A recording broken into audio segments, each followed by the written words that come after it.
Ustozni esladik, eslaganimizdan keyin Tavakkal Qodirovni haqlarida keyin bir voqeani gapirib berishdi. She'r birorta menga ham bir juftmi, hech bo'lmasa bir dona bir qo'shiq yaratib ber, men ham birorta qo'shiqlaringdan aytay degan ekanlar. Keyin o'sha o'ylatmagan sen eding.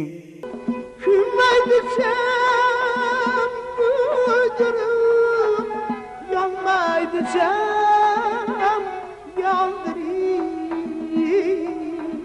Mana shu qo'shiqni Sherali Jo'rayevdan eshitsam oldin. Hech qaysi ovozga o'xshamagan, o'z yo'liga, o'zining mutanosibligiga, o'zining pardalariga, alohida o'zining ijro uslubiga ega bo'lgan ovoz sanaladi. Bu inson hakikaten ajoyib inson edi.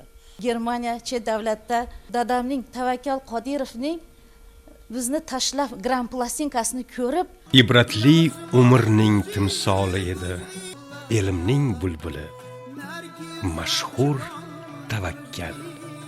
O'zbekiston bulbuli erdi Tavakkal Qodirov. Bu ajal bulbulga ham zorga o'xshaydi-ku. Bu ajal bulbulga ham zorga o'xshaydi-ku.